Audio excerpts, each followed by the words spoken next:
अजीजों, कल की मजलिस शायद मैं नहीं पढ़ूं।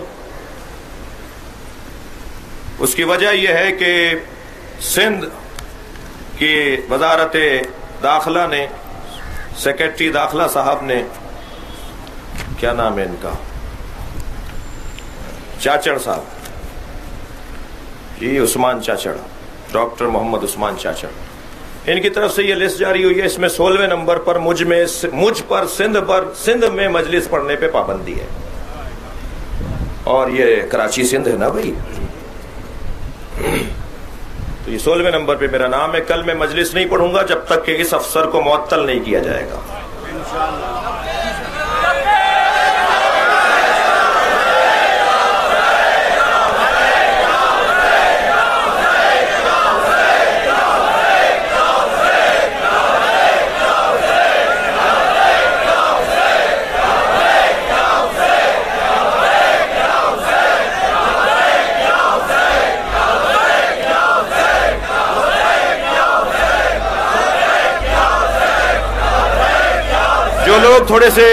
जो लोग थोड़े से शायद मुझसे राजी नहीं है, वो यही चाहते हैं मैं नहीं पढ़ूं, तो फिर सब क्यों नहीं लब्बैक क्या हुसैन बोल रहे हैं आप?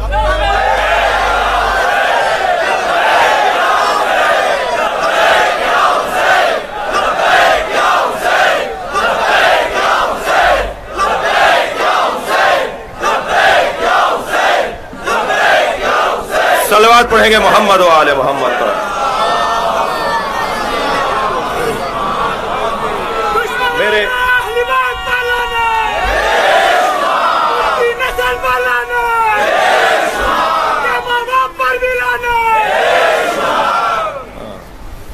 मेरे 2-3 सब हम यही बैठे रहते हैं, हम यही बैठे हैं, आप ऐसे नंबर पे बैठे रहते हैं, इसमें क्यों रहता है?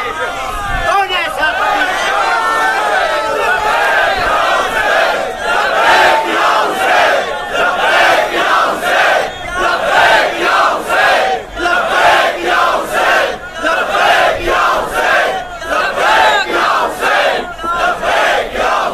एक सलवात हदिया करेंगे मोहम्मद व आले मोहम्मद।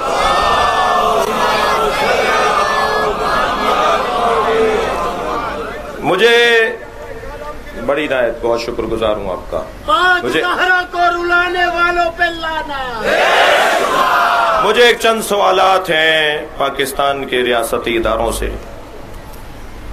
पूरे पाकिस्तान में 100 से ज्यादा शिया मोतबर शख्सियात 4th शेड्यूल में हैं। सिंध में कोई 18 की तादाद में पढ़े लिखे मोतबर मुख्तलिफ अजला में शख्सियात 4th शेड्यूल में हैं। उन्हें इलाके के छोटी सतह के अफसरान रिपोर्ट बनाकर इस डिपार्टमेंट में भेजते हैं और ये 4th शेड्यूल में डाल देते हैं। मेरा आपके तवज्जुह से इदारों से सवाल है कि पाकिस्तान का बागी ये बेचारी अवाम ही हुआ करती है या अफसरान भी बागी होते हैं? या अफसरान में भी ऐसे लोग हैं जो पाकिस्तान को तोड़ना चाहते हैं, पाकिस्तान की मफाद और पाकिस्तान की अमनियत को नुकसान पहुंचाना चाहते हैं? ये नाअहली का आजाब, ये नाअहली का आजाब इस मुल्क के शहरियों पर अफसरान की सूरत में कब तक रहेगा? जब आपकी रियासत को, जब आपके मुल्क को हमारी जरूरत पड़ती है, हमारा मुल्क है, हमारी रियासत है, जब पाकिस्तान को, हमारे मुल्क को मुझ जैसे मौलवियों और उलमा की जरूरत पड़ती है, तो आप अवाम और अपने दरमियान हमें खिदमात के लिए याद करते हैं।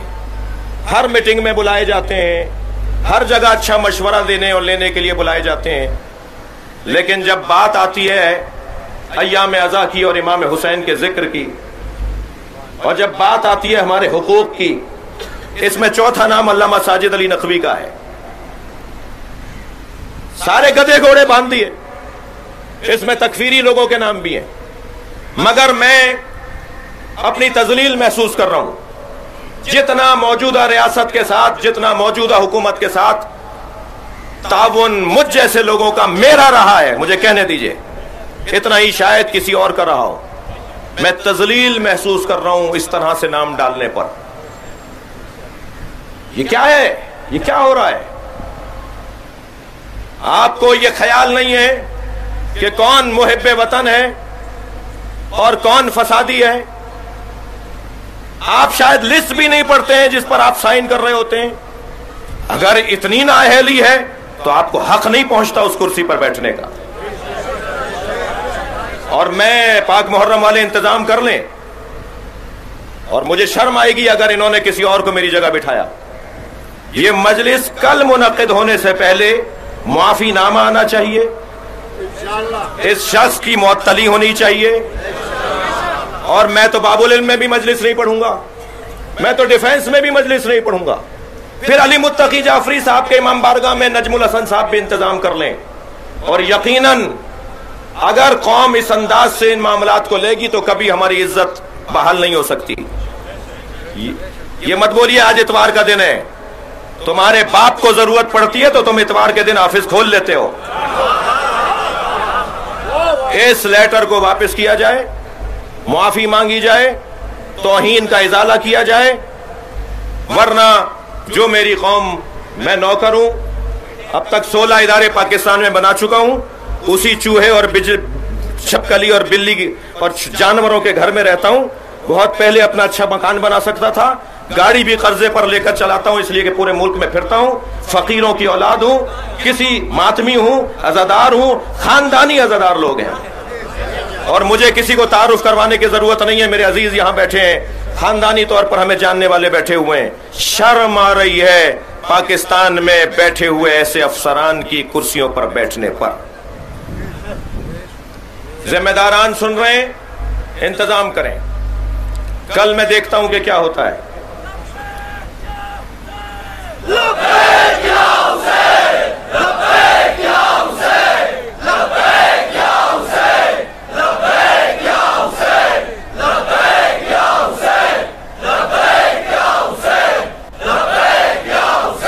मैं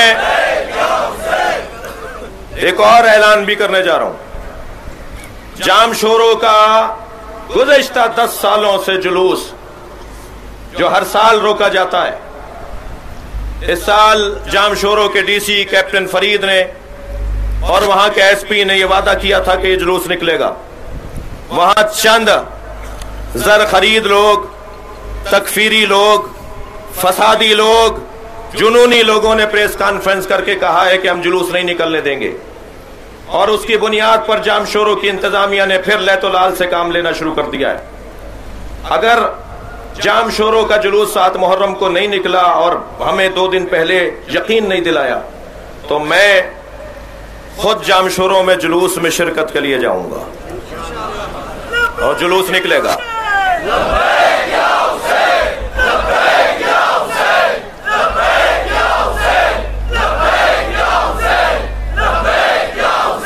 आपके दरमियान मेरे कुछ ऐसे अजीज भी तशरीफ फरमा होंगे जो मेरे इस बयान को जज्बातियत से ताबीर कर रहे होंगे। आप पर गुजरी नहीं है, लिहाजा आपको पता नहीं है। जामपुर पंजाब का एक शहर है, जामपुर, वहां हम पर FIR कटी। पंजाब में दाखिले पर पाबंदी थी, हमें पता ही नहीं था। ये इतने काबिल लोग हैं कि ये जब हम पर पाबंदी लगाते हैं या किसी पर पाबंदी लगाते हैं तो उसे नहीं बताते जी, ये मुताल्लिका पुलिस अफसरान को बताते हैं कि इनको पकड़ लो। हम एक मुल्क, एक कौम है, एक मिल्लत है, ये तजलील की कैफियत है। हमें पता ही नहीं था, मजलिस पढ़कर आ गए, वहां पर FIR कट गई। हमारे पास तो वक्त नहीं था कि हम उस FIR को खत्म करवाने के लिए अदालतों का रास्ता करें, इख्तियार करें। 3 साल लग गए मुझे उस FIR को सीधा करने में। ये बहाना बनाएगी सिंध की कोई जिलाई इंतजामिया जबान बंद करने के लिए, मगर जान लो हम मैसम तो नहीं है मगर मैसम के मुरीद जरूर है। और ये जबान बंद होने वाली नहीं है, बल्कि तुम्हारे इस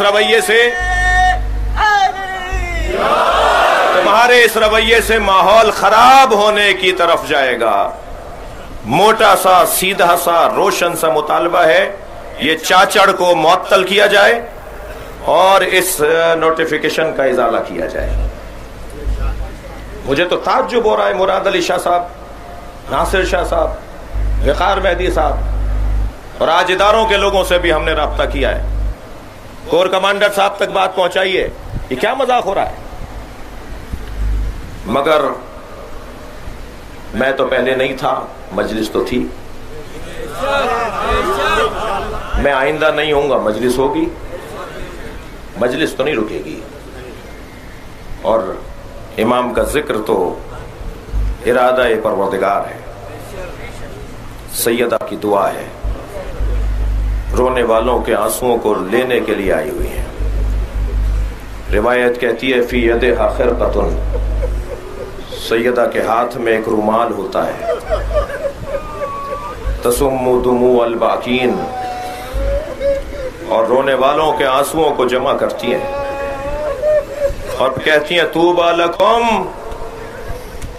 या अहब्बाई, तुम्हें आफरीन हो ऐ मेरे चाहने वालों, तुमने मेरे हुसैन पर गिरिया किया।